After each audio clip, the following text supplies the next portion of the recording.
Il y a eu un article de Raphaël Baquet dans Le Monde qui explique que la communauté juive a du mal à s'éveiller à la réalité d'un gouvernement israélien qui malmènerait la démocratie. Alors je ne veux pas du tout rentrer dans le détail de si le gouvernement a raison ou a tort, si ce gouvernement dont on dit qu'il a jamais été autant à droite, ça se veut méchant.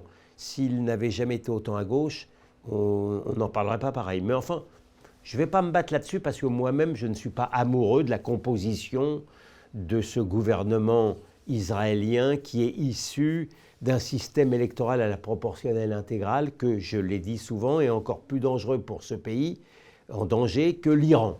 Donc ce n'est pas moi qui vais me faire l'avocat de la composition de ce gouvernement. Mais l'article est intéressant parce que l'article indique, c'est même le titre de l'article, hein, qu'il y a une difficulté pour la communauté juive de se réveiller par rapport aux menées du gouvernement, de l'actuel gouvernement israélien. Alors, ça serait... Alors ils expliquent que ça cause, c'est intéressant. Hein. Ils interviewent tout ce qui existe à gauche, plus ou moins. Enfin, ils prennent le pouls de ces gens-là. Ils expliquent, c'est ce qui explique le mal, à savoir qu'il y a une droitisation de la communauté juive française. Ce qui est vrai. J'avoue que je n'arrive pas à le prendre mal. Le problème, c'est qu'effectivement, la communauté juive française, sous le coup du terrorisme islamiste, dont elle a payé terriblement le prix, hein,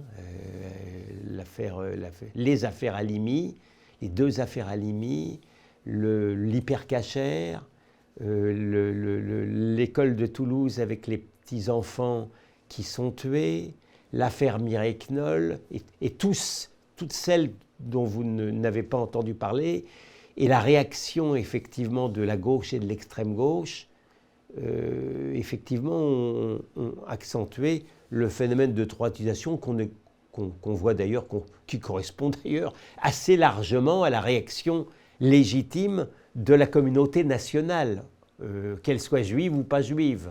Hein. Le monde ne peut peut-être pas percevoir ce phénomène-là.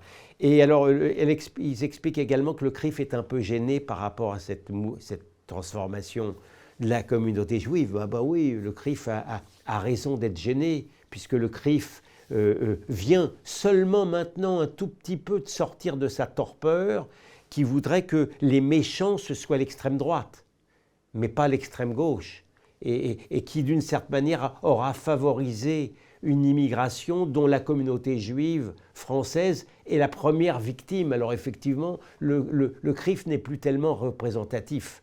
Il ne l'est même plus du tout. Donc il est mal placé, effectivement, pour réagir par rapport aux événements du Proche-Orient. De peur que, effectivement, ces événements du Proche-Orient se retournent contre Israël en général et peut-être même les Juifs du monde entier. Donc on comprend. Mais à supposer même, je ne veux même pas rentrer dans ce débat-là, à supposer même effectivement que le gouvernement israélien soit actuellement condamnable et une grande partie de la population israélienne le condamne.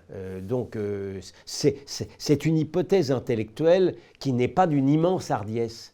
Mais ce qui me gêne énormément, ce qui me choque terriblement, à défaut de me surprendre, c'est que curieusement, cette curiosité intellectuelle de questionner justement le libre arbitre, l'éveil, le réveil, pour reprendre l'expression du Monde, de la communauté juive de France, eh bien c'est bizarre, cette curiosité-là ne va pas jusqu'à questionner la communauté algérienne et la communauté tunisienne. Il y aurait beaucoup à dire, encore plus à dire de mon point de vue, hein, sur l'actuel gouvernement Tebboune de l'Algérie, qui, de l'aveu même d'ailleurs du Monde, a restreint complètement la liberté, sans parler de son attitude vis-à-vis de la France dans la question des visas. On ne questionne pas la communauté algérienne. Il y aurait immensément à dire également sur l'actuel gouvernement tunisien dont on me dit qu'il a totalement restreint la liberté et dont vous avez vu qu'il ferait montre d'un terrible racisme à l'égard de ses propres migrants africains, ce qui n'est pas nouveau d'ailleurs de la part du Maghreb par rapport aux Noirs d'Afrique. Ça ne serait pas nouveau, ça existe depuis le Moyen-Âge et la traite arabo-islamique, mais personne n'en parle évidemment de cela, que les termes arabes et les termes noirs et esclaves en arabe sont les mêmes. Bien, mais il n'y a pas de questionnement, on ne questionne pas les Tunisiens de France ou les Marocains de France. Et je ferai remarquer en passant qu'on devrait davantage encore s'intéresser à eux qu'aux Juifs, parce que les Juifs, ils sont de nationalité française, donc ils sont censés, en tous les cas dans l'esprit d'un journaliste, d'un sionisme très modéré du monde, ils sont censés moins s'intéresser à l'activité israélienne que beaucoup de Tunisiens et de Marocains qui sont de nationalité marocaine ou tunisienne, ou en tous les cas fraîchement arrivés de ces pays-là. On devrait davantage s'intéresser, puisque c'est davantage intéressant. Eh bien non. Là, non, mais c'est parce qu'on ne traite pas de la même manière ces gens-là. D'ailleurs, dans l'article du Monde, et je terminerai là-dessus, dans l'article du Monde, il y a à nouveau cette thématique qui fait que la communauté, ce qui explique aussi cette radicalisation de la communauté juive française, ce sont les séfarades. Les séfarades qui viennent des pays arabes, avec, paraît-il, leur ressentiment, ce seraient plus anti-arabes. Ça rejoint un article du